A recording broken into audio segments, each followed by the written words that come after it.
कि उपनिषदों में जो कहा गया है कि आत्मा जो है 5 कोशों से ढकी हुई है। और ये जो 5 कोश हैं ये क्या है? पहला है अन्नमय कोश, दूसरा है प्राणमय कोश, फिर मनोमय कोश, विज्ञानमय कोश और आनंदमय कोश। हमने विवेक चूड़ामणि में डिटेल में ये पढ़ा था कि मैं ये 5 कोश भी नहीं हूँ, इसको भी नेति नेति करके हमें डिस्कार्ड करना है। इसके बाद जो बचता है वह मैं हूँ। पर इसी के द्वारा हम जान सकते हैं कि मैं कौन हूँ। तो जो सबसे पहला है अन्नमय कोश। अन्नमय कोश जैसे कि नाम है अनाज, अन्न मतलब अनाज, तो ये अनाज से बना है। जो हमारा शरीर है, जो बाहर की लेयर है, उसको बोलते हैं अन्नमय कोश, जो ये हमारा शरीर बना हुआ है। तो अनाज खाने से ये हमारा शरीर बना है। अनाज खाने से हमारे त्वचा, मसल्स, हमारी मज्जा, मांसपेशियां, ये सब जो शरीर है, ये इसको अन्नमय कोश कहा गया है। अब ये जो अन्नमय कोश की क्या गुण है? जैसे कि अनाज को हम थोड़े दिन के लिए रख देते हैं तो वो खराब हो जाता है, उसको ठीक से हम संभाल के नहीं रखते। इसी प्रकार ये जो शरीर की क्वालिटी है, इसको ठीक प्रकार से नहीं रखा गया तो ये भी खराब हो जाएगा, इसमें दुर्गंध आने लगेगी। इसलिए कहा गया है कि नियमित इस शरीर को अच्छा भोजन दे, मतलब जो हमारे शरीर के लिए ठीक है, जो हमारे शरीर को स्वस्थ रखने के लिए ठीक है, वैसा हम भोजन करें। इस शरीर को नियम से, टाइम से आराम भी दें, मतलब हमारी स्लीप कितनी इंपॉर्टेंट है, नींद, उसका बताया गया। और टाइम टू टाइम इस शरीर की एक्सरसाइज भी हम करते रहे, तो व्यायाम जो बताया जाता है। अब ये जो अन्नमय कोश है, इसको चलाने के लिए कुछ शक्ति चाहिए कि जो ये शरीर चलता रहे। तो इसके लिए जो दूसरा कोश बताया गया है वो है प्राणमय कोश। प्राणमय कोश मतलब ये जो श्वास हम अंदर बाहर लेते हैं, इनको ही प्राण कहा गया है। और ये प्राणों में शक्ति है, जैसे ही ये बाहर की वायु भीतर जाती है वो प्राण बन जाते हैं। और इस प्राण में शक्ति है कि ये हमारी शरीर की सभी क्रियाएं बराबर तरीके से चलाता है।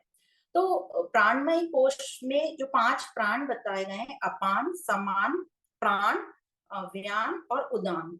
तो अपान जो है ये प्राण की एक वैरायटी है। जो अपान है, जो हमारे बॉडी के एक्सक्रीटरी सिस्टम को संभालता है, मतलब मल मूत्र, कपी, पसीना, कफ, ये सब जो चीजें ये हमारी बॉडी से बाहर फेंकता है। समान हमारे डाइजेस्टिव सिस्टम, डाइजेशन का काम करता है। प्राण वायु मतलब जो हमारी 5 ज्ञान इंद्रियां, जैसे देखना, सूंघना, छूना, स्वाद लेना, इन सबको जो नियंत्रित करता है, वो मेन ये हो गए प्राण वायु। फिर है व्यान। व्यान मतलब सर्कुलेशन, जो हमारे रक्त का संचार करता है पूरी बॉडी में, जो डाइजेस्टेड फूड है उसको सब जगह भेजता है।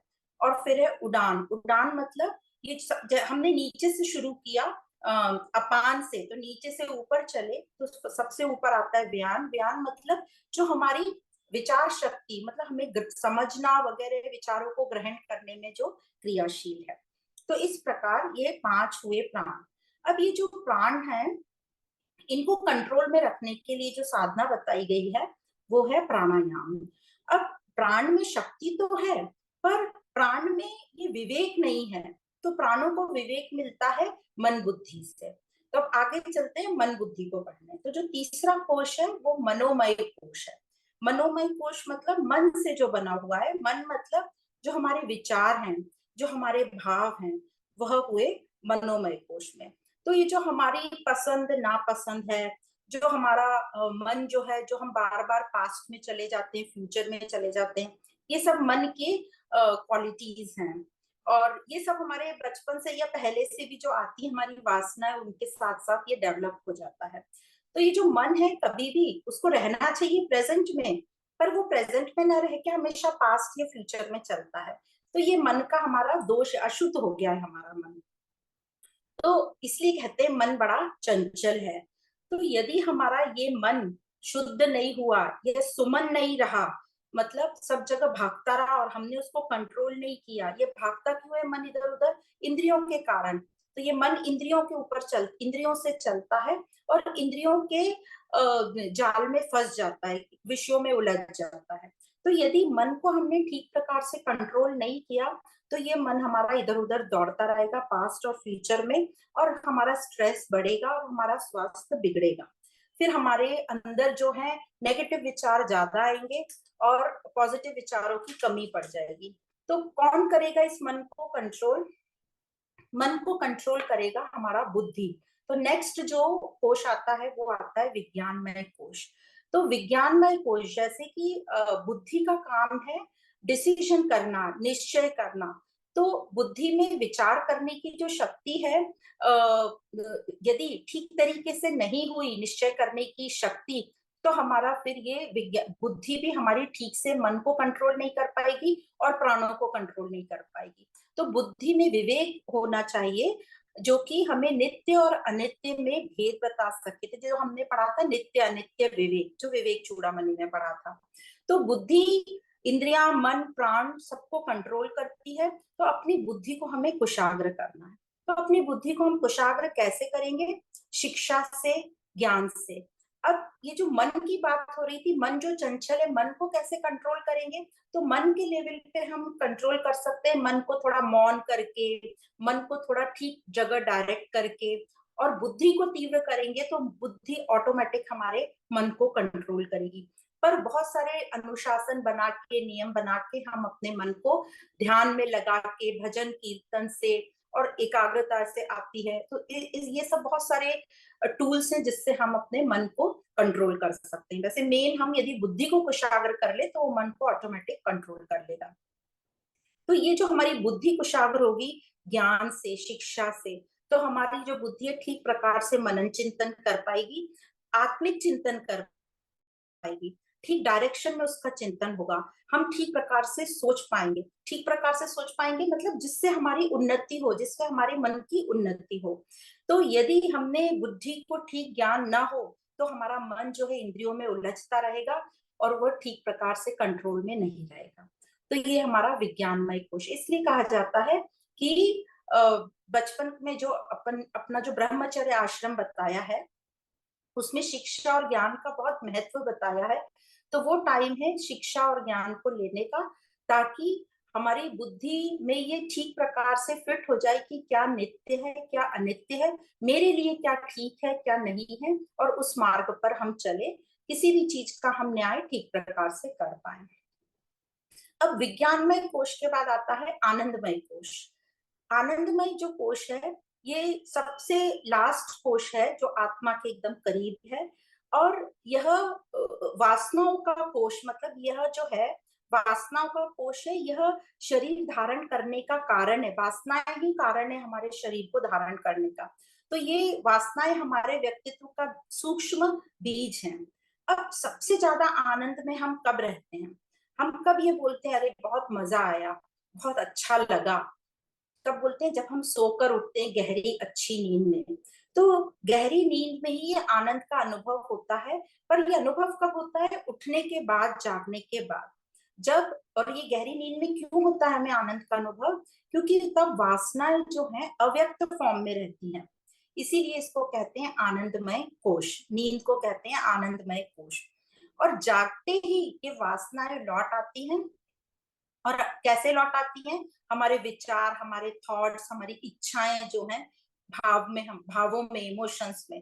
तो ये जो वासनाएं जब पूरी आ जाती हैं हमारे, जैसे ही हम जागते हैं वासनाएं आ जाती हैं, तो फिर हम थोड़ा कभी परेशान होते हैं, कभी स्ट्रेस में रहते हैं, कभी दुखी रहते हैं। जैसे हमारी इच्छाएं पूरी हो गई तो हम खुश होते हैं, हमारी इच्छाएं पूरी नहीं हुई या परिस्थितियां हमारे हिसाब से नहीं चली तो हम दुखी होते हैं। इसीलिए ज्यादा करके हम जागृत में परेशान या स्ट्रेस में रहते हैं। और नींद में क्या होता है, हमारा मन बुद्धि कुछ टाइम के लिए लय हो जाता है, तो वासनाएं मैनिफेस्ट नहीं होती, इसलिए हमें वो आनंद की फीलिंग होती है। तो जो जागृत में, तो जो नींद में जो आनंद है वो आनंदमय कोश है। और जो जागृत में भी हमें कभी कभी आनंद मिलता है, जैसे हमारे हिसाब से काम जब हो जाता है या परिस्थितियां, पर वो क्या हुआ, ये आनंद तो मिल रहा है, हमारा आंतरिक आनंद ही है, पर ये वस्तुओं पर डिपेंडेंट है। हमारे हिसाब से हुआ तो हम आनंद होगा, खुशी होगी, हमारे हिसाब से नहीं होगा तो आनंद या खुशी नहीं होगी। तो नींद में भी जो आनंद है वो कुछ टाइम के लिए रहता है जब तक नींद में है। इसलिए ये आनंद तो है, पर ये परम आनंद नहीं है जिसकी हम खोज कर रहे हैं। तो ये टेम्पररी है जो भी हमें आनंद मिला है। तो यह जो आनंद है, हम परम आनंद की खोज कर रहे हैं। तो इस परम आनंद की खोज के लिए हमें क्या करना है? हमें विषय और वस्तुओं से स्वतंत्र होना है, इंडिपेंडेंट होना है। इनके बिना भी मैं आनंद में रह पाऊं, जो मेरा आनंद स्वरूप है, सच्चित आनंद स्वरूप। तो ये कब होगा? जब हम हमारी जो बुद्धि है यह कुशाग्र होगी और इसको ये ज्ञान प्रॉपर तरीके से मिलेगा कि क्या नित्य है, क्या अनित्य है। और फिर हमको समझेगा कि लाइफ में वस्तुओं की वैल्यू है, पर हमेशा ये वस्तुएं चली भी जाएं तो मुझे दुखी होने की जरूरत नहीं है, उस पर काम करने की जरूरत है, क्योंकि मैं खुद ही वह आनंद स्वरूप हूँ। तो इस प्रकार हमें ये आनंदमय कोश से भी ऊपर उठ के आनंद में जाना है। हमें इस आनंद कोश में नहीं रह पाना। और जो ये हम आनंद, परम आनंद की तरफ या अपने स्वरूप की तरफ तभी जा सकते हैं जब हमें ये ज्ञान मिलता रहेगा। तभी हम व्यवहार जगत से परमार्थ जगत की तरफ अपनी यात्रा शुरू कर पाएंगे। तो ये जो आत्मा है यही इन पांचों कोशों को प्रकाशित कर रही है। और कहते हैं कि जो प्राण है वो सूत्र है आत्मा को, शरीर को बांधे रखने का।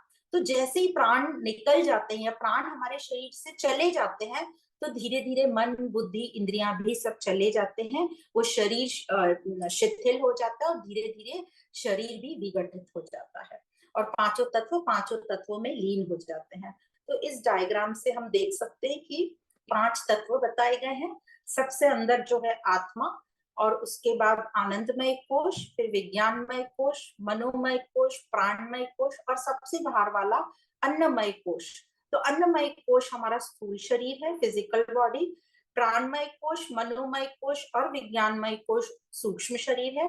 और आनंदमय कोश जो है कारण शरीर है। तो इस प्रकार और आत्मा सबको प्रकाशित कर रही है।